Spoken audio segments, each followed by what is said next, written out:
home. It's not just a phase, but a reality right here in the Texas Panhandle. Yeah, the statistics are staggering. Food poverty is happening right now and affecting our youngest generation. Tonight, ABC 7's Marissa Lucero is taking an in-depth look at some of the programs charged with helping combat this growing issue. Marissa?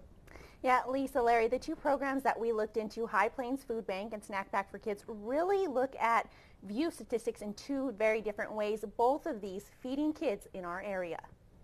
One of them stops and digs in the trash to take the sandwich out of her trash because that's how hungry they were. Thousands of Panhandle students go through the lunch line every day. An apple here, a sandwich there, and so much more. But what resources go into feeding our children?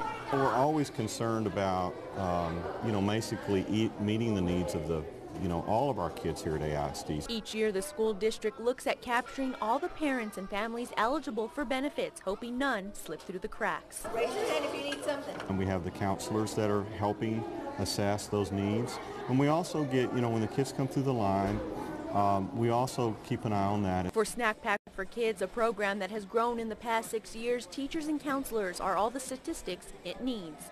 It's all based on formulas. And what I have seen from teachers is that none of what they see in the classroom is based on formulas. It's reality.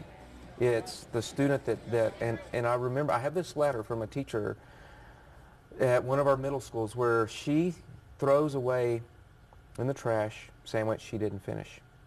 Students are walking out the door and one of them stops and digs in the trash to take the sandwich out of her trash because that's how hungry they were.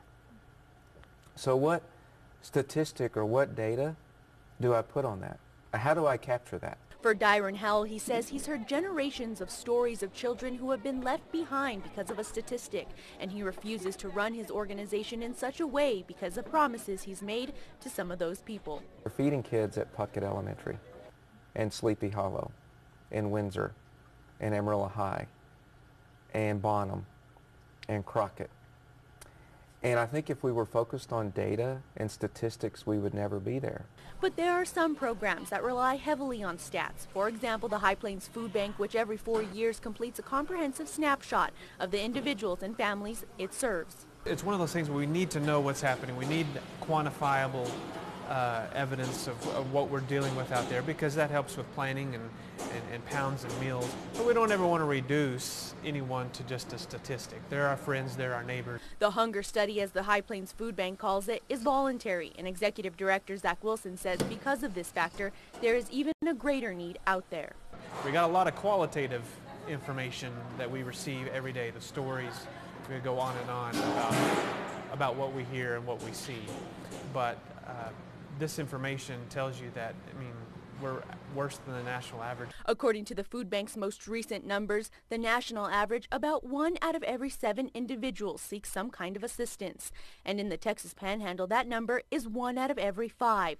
Roughly 90,000 people hungry at home. Either they, buy cheaper food, which is not really more healthier food options, or some responded back that they water down drinks, water down food to make things stretch even further, or depending more on family members, going over for meals. All of these choices that really no one should make that are happening every day. 2 programs, 1 goal, 1 community. That's what this Panhandle spirit is all about, is just, everyone helping those who need a helping hand. Let's stay focused on why we're doing this, which was those kids that don't learn if they're hungry on Monday morning.